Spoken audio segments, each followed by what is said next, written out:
Welcome to the marvelous land of Oz. I'm Martell.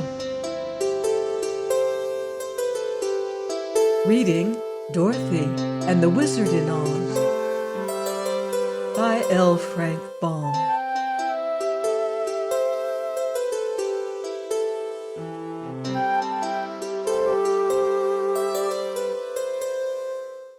Chapter 9. They Fight the Invisible Bears. The strangers took their seats at the table willingly enough, for they were all hungry, and the platters were now heaped with good things to eat. In front of each place was a plate bearing one of the delicious dama fruit, and the perfume that rose from these was so enticing and sweet that they were sorely tempted to eat of them and become invisible. But Dorothy satisfied her hunger with other things, and her companions did likewise, resisting the temptation. "Why do you not eat the damas?" asked the woman's voice. "We don't want to get invisible," answered the girl. "But if you remain visible, the bears will see you and devour you," said a girlish young voice that belonged to one of the children. "We who live here much prefer to be invisible, for we can still hug and kiss one another, and are quite safe from the bears." "And we do not have to be so particular about our dress," remarked the man. "And Mama can't tell whether my face is dirty or not," added the other childish voice gleefully. "But I make you wash it every time I think of it," said the mother, "for it stands to reason your face is dirty, Inanu, whether I can see it or not." Dorothy laughed and stretched out her hands. "Come here, please, Ianu and your sister, and let me feel of you," she requested. They came to her willingly, and Dorothy passed her hands over their faces and forms, and decided one was a girl of about her own age, and the other a boy somewhat smaller. The girl's hair was soft and fluffy, and her skin as smooth as satin. When Dorothy gently touched her nose and ears and lips, they seemed to be well and delicately formed. "If I could see you, I'm sure you would be beautiful," she declared. The girl laughed, and her mother said, "We are not vain in the valley of Voe because we cannot display our beauty, and good actions and pleasant ways are what make us lovely to our companions. Yet we can see and appreciate the beauties of nature, the dainty flowers and trees, the green fields, and the clear blue of the sky." "How about the birds and beasts and fishes?" asked Zeb. "The birds we cannot see, because they love to eat of the damas as much as we do. Yet we hear their sweet songs and enjoy them. Neither can we see the cruel bears, for they also eat the fruit. But the fishes that swim in our brooks we can see, and often we catch them to eat." "It occurs to me you have a great deal to make you happy, even while invisible," remarked the wizard. "Nevertheless, we prefer to remain visible while we are in your valley." Just then Eureka came in, for she had been until now wandering outside with Jim, and when the kitten saw the table set with food, she cried out, "Now you must feed me, Dorothy, for I'm half starved." The children were inclined to be frightened by the sight of the small animal, which reminded them of the bears, but Dorothy reassured them by explaining that Eureka was a pet and could do no harm even if she wished to. Then, as the others had by this time moved away from the table, the kitten sprang upon the chair and put her paws upon the cloth to see what there was to eat. To her surprise, an unseen hand clutched her and held her suspended in the air. Eureka was frantic with terror and tried to scratch and bite, So the next moment she was dropped to the floor. "Did you see that, Dorothy?" she gasped. "Yes, dear," her mistress replied. "There are people living in this house, although we cannot see them. And you must have better manners, Eureka, or something worse will happen to you." She placed a plate of food upon the floor, and the kitten ate greedily. "Give me that nice-smelling fruit I saw on the table," she begged when she had cleaned the plate. "Those are damas," said Dorothy, "and you must never even taste them, Eureka, or you'll get invisible, and then we can't see you at all." The kitten gazed wistfully at the forbidden fruit. "Does it hurt to be invisible?" she asked. "I don't know," Dorothy answered, "but it would hurt me dreadfully to lose you." "Very well, I won't touch it," decided the kitten, "but you must keep it away from me, for the smell is very tempting." "Can you tell us, sir or ma'am," said the wizard, addressing the air because he did not quite know where the unseen people stood, "if there is any way we can get out of your beautiful valley and on top of the earth again?" "Oh, one can leave the valley easily enough," answered the man's voice, "but to do so you must enter a far less pleasant country. As for reaching the top of the earth, I've never heard that it is possible to do that. And if you succeeded in getting there, you would probably fall off."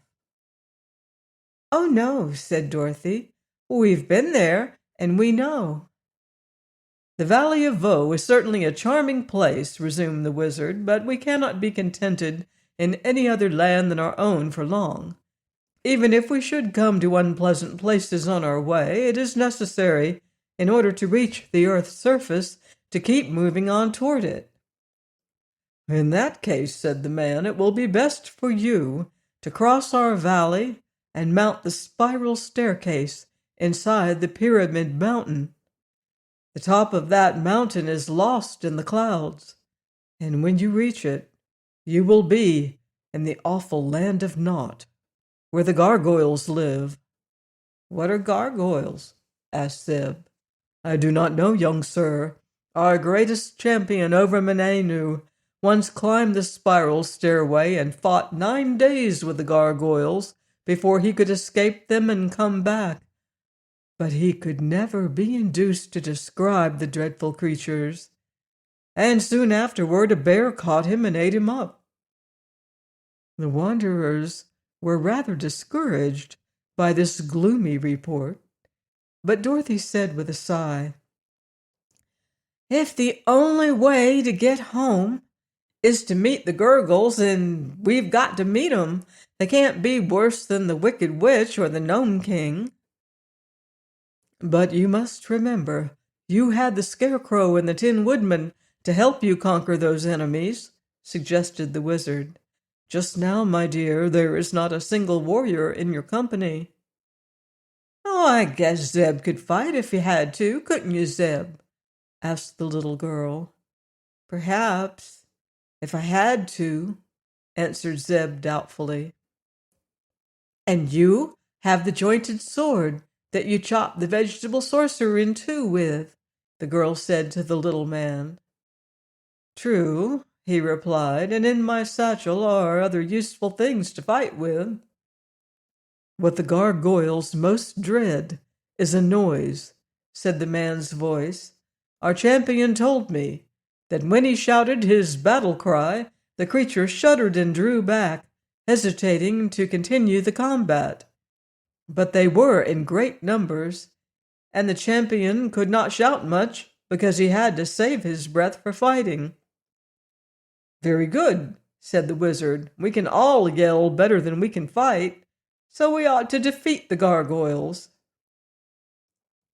"But tell me," said Dorothy, "how did such a brave champion happen to let the bears eat him? And if he was invisible and the bears invisible, well, who knows that they really ate him up?"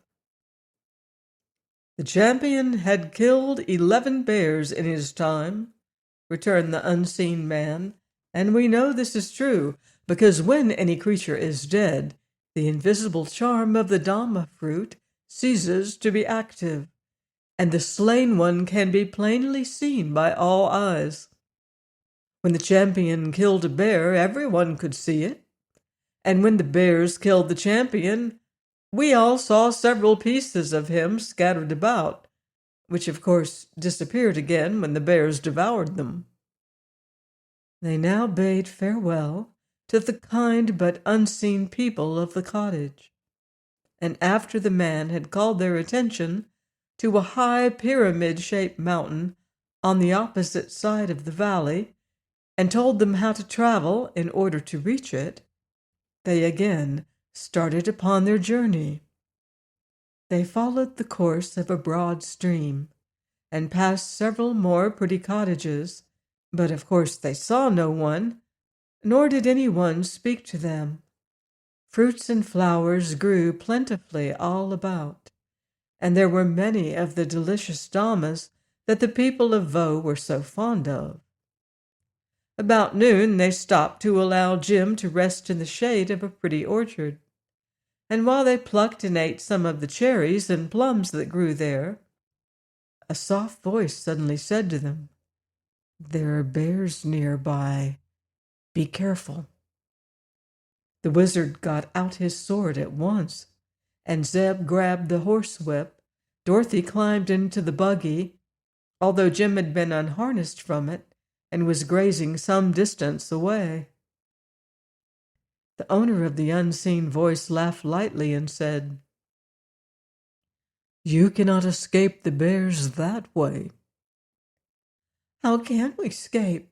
asked Dorothy nervously, for an unseen danger is always the hardest to face.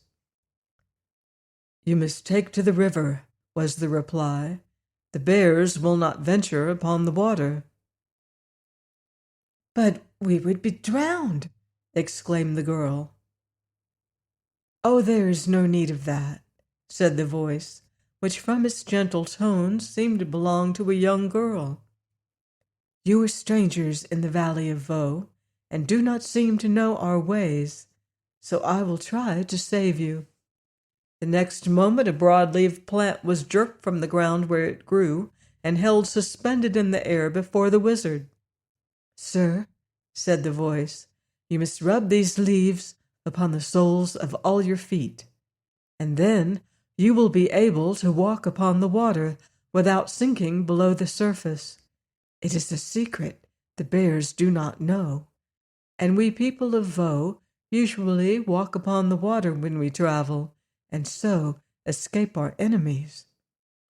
"Thank you," cried the wizard joyfully, and at once rubbed a leaf upon the soles of Dorothy's shoes, and then upon his own. The girl took a leaf and rubbed it upon the kitten's paws, and the rest of the plant was handed to Zeb, who, after applying it to his own feet, carefully rubbed it upon all 4 of Jim's hooves, and then upon the tires of the buggy wheels. He had nearly finished this last task when a low growling was suddenly heard, and the horse began to jump around and kick viciously with his heels. "Quick, to the water, or you are lost!" cried their unseen friend, and without hesitation the wizard drew the buggy down to the bank and out upon the broad river, for Dorothy was still seated in it with Eureka in her arms. They did not sink at all, owing to the virtues of the strange plant they had used, and when the buggy was in the middle of the stream, the wizard returned to the bank to assist Zeb and Jim. The horse was plunging madly about, and 2 or 3 deep gashes appeared upon its flanks, from which the blood flowed freely. "Run for the river!" shouted the wizard, and Jim quickly freed himself from his unseen tormentors by a few vicious kicks, and then obeyed. As soon as he trotted out upon the surface of the river, he found himself safe from pursuit, and Zeb was already running across the water toward Dorothy. As the little wizard turned to follow them, he felt a hot breath against his cheek and heard a low, fierce growl. At once he began stabbing the air with his sword, and he knew that he had struck some substance, because when he drew back the blade it was dripping with blood. The third time that he thrust out the weapon, there was a loud roar and a fall, and suddenly at his feet appeared the form of a great red bear, which was nearly as big as the horse, and much stronger and fiercer. The beast was quite dead from the sword thrusts, and after a glance at its terrible claws and sharp teeth, the little man turned in a panic and rushed out upon the water, for other menacing growls told him more bears were near. On the river, however, the adventurers seemed to be perfectly safe. Dorothy and the buggy had floated slowly downstream with the current of the water, and the others made haste to join her. The wizard opened his satchel and got out some sticking plaster, with which he mended the cuts Jim had received from the claws of the bears. "I think we'd better stick to the river after this," said Dorothy. "If our unknown friend hadn't warned us and told us what to do, we would all be dead by this time." "That is true," agreed the wizard, "and as the river seems to be flowing in the direction of the Pyramid Mountain, it will be the easiest way for us to travel." Zeb hitched Jim to the buggy again, and the horse trotted along and drew them rapidly over the smooth water. The kitten was at first dreadfully afraid of getting wet, but Dorothy let her down, and soon Eureka was frisking alongside the buggy without being scared a bit. Once a little fish swam too near the surface, and the kitten grabbed it in her mouth and ate it up as quick as a wink. But Dorothy cautioned her to be careful what she ate in this valley of enchantments, and no more fishes were careless enough to swim within reach. After a journey of several hours, they came to a point where the river curved, and they found they must cross a mile or so of the valley before they came to the Pyramid Mountain. There were few houses in this part, and few orchards or flowers, so our friends feared they might encounter more of the savage bears, which they had learned to dread with all their hearts. "You'll have to make a dash, Jim," said the wizard, "and run as fast as you can go." "All right," answered the horse. "I'll do my best, but you must remember I'm old, and my dashing days are past and gone." All three got into the buggy, and Zeb picked up the reins, though Jim needed no guidance of any sort. The horse was still smarting from the sharp claws of the invisible bears, and as soon as he was on land and headed toward the mountain, the thought that more of those fearsome creatures might be near acted as a spur and sent him galloping along in a way that made Dorothy catch her breath. Then Zeb, in a spirit of mischief, uttered a growl like that of the bears, and Jim pricked up his ears and fairly flew. His bony legs moved so fast they could scarcely be seen, and the wizard clung fast to the seat and yelled, "Whoa!" at the top of his voice. "I'm afraid he's running away," gasped Dorothy. "I know he is," said Zeb, "but no bear can catch him if he keeps up that gait, and the harness or the buggy don't break."